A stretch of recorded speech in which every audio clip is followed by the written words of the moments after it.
श्री स्वामी समर्थ. यंदा 19 मार्च 2026ला आहे गुढीपाडवा. चैत्र शुक्ल प्रतिपदा म्हणजेच गुढीपाडवा. 3.5 शुभ मुहूर्तापैकी एक मुहूर्त म्हणजेच गुढीपाडवा. या दिवशी आपल्याला काय खरेदी करायचं हेच आपण या व्हिडिओमध्ये बघणार आहोत. तर तुमचं माझ्या चॅनलमध्ये खूप खूप स्वागत आहे. सर्वात आधी आपण पाडवा म्हटलं तर सोने, चांदी, गाडी, फ्लॅट अशा अनेक छोट्या मोठ्या वस्तू खरेदी करतो. पण सोनं घ्यायचं म्हटलं तर त्याचा भाव खूप वाढलेला आहे. 1 ग्रॅम सोनं देखील घेणं आपल्याकडून शक्य होत नाही. पण असं म्हटलं जातं 3.5 मुहूर्तावर जर आपण सोने चांदी खरेदी केली तर ते सोनं मोडण्याची किंवा गहाण ठेवण्याची वेळ कधीच येत नाही. अत्यंत हा शुभ मुहूर्त आहे. ज्यांच्याकडे असेल पैसे तर ते घेऊ शकतात. पण या दिवशी अशा काही महत्त्वाच्या गोष्टी आहेत ज्या आपल्याला आपल्या घरात गुढीपाडव्याच्या शुभ मुहूर्तावर घ्यायच्या आहेत. या वस्तू ही सोने चांदीसारख्याच मौल्यवान आणि महत्त्वाच्या आहेत. जर आपल्याकडे देवघर नसेल किंवा स्वामींची मूर्ती, फोटो नसेल तर तो तुम्ही या गुढीपाडव्याला घेऊन या. नक्कीच घेऊन या. ज्यांच्याकडे देवघरात देवांच्या मूर्त्या नाही त्या तुम्ही देखील खरेदी करू शकता. तुमच्याकडे खूप मूर्त्या असू नये, कारण आपल्याकडून रोज सेवा जर घडणार असेल तर तुम्ही जास्त मूर्ती घेऊ शकता. नंतर देवघरातील देवाचं वस्त्र आपण जे देवाखाली अंथरून ठेवतो ते वस्त्र गुढीपाडव्याला खरेदी करा. या दिवशी कुठल्याही धातूची तुम्ही खरेदी करू शकता. तांब्याचा कलश, तामण किंवा देवाला स्नान करण्यासाठी वापरला जातो तो गंगा हेही आपण खरेदी करू शकतो. तुम्ही कुठलीही मूर्ती खरेदी करू शकता. यंत्र खरेदी करू शकता. कुबेराची मूर्ती देवघरात ठेवू नका. कुबेर यंत्र देवघरात ठेवलं जातं, पण त्याच्यावरही सेवा करायची असते. कुबेर यंत्र आणून देवघरात ठेवलं तर याला काहीच अर्थ नाही. तुमच्याकडून सेवा घडणार आहे का? तुम्ही ती सेवा करणार आहात का? हे खूप महत्त्वाचं आहे. थोडक्यात काय तर देवघरात ज्या गोष्टी आवश्यक आहेत त्या तुम्ही खरेदी करू शकता. तर आता किचनमधील वस्तू बघू. आपल्याला काहीच नाही खरेदी करणं झालं तर धनधान्य समृद्धिकारक पोटली आहे ती तुम्हाला आवर्जून नक्कीच खरेदी करायची आहे.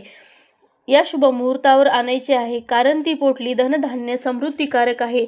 आपल्या घरात कधीच धनधान्याची कमतरता पडू नये, आपलं आयुष्य सुखकारक व्हावं, कोणाची वाईट नजरबाधा लागू नये म्हणून आवर्जून या पाडव्याला काहीही घेणे शक्य नाही झालं तर तो धनधान्य समृद्धिकारक तोडगा या वर्षी आपल्याला आवर्जून खरेदी करायचा आहे. या दिवशी तुम्ही कवड्याची खरेदी करू शकता. पिवळ्या किंवा पांढऱ्या रंगाच्या कवड्या खरेदी करू शकता. पण फक्त कवड्या घरी आणून काहीच उपयोग नाही.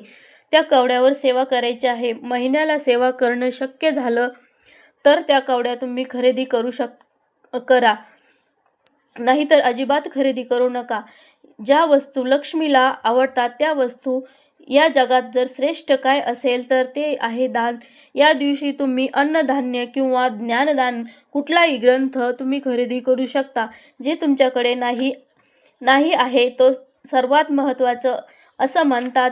घरातील कधीही तूप संपू नये.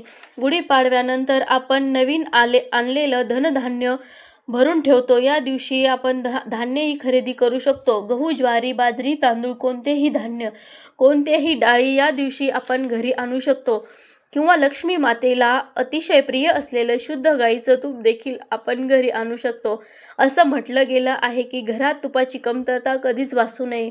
आणि या दिवशी मीठ ही खरेदी करणं खूप महत्त्वाचं मानलं जातं, कारण मीठ लक्ष्मी मातेला अतिशय प्रिय आहे आणि मीठ हे धनधान्य समृद्धिकारक आहे. मीठ हे सर्व गुण संपन्न आहे. लवंग ही लक्ष्मी मातेला अतिशय प्रिय आहे, तर तुम्ही लवंगही खरेदी करू शकता.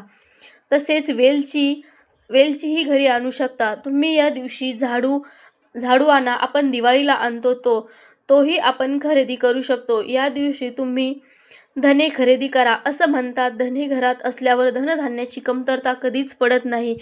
या छोट्या छोट्या वस्तू तुम्ही खरेदी करू शकता आणि एखाद्या गरिबाला या दिवशी काहीतरी दान करा. जे तुम्हाला जमेल ते तुम्ही दान करू शकता. काहीतरी दान करा. या दिवशी दानाला खूप महत्त्व आहे. हा व्हिडिओ बघितल्याबद्दल खूप खूप धन्यवाद. व्हिडिओ आवडला असेल तर चॅनलला लाईक, शेअर, सबस्क्राईब करा. श्री स्वामी समर्थ.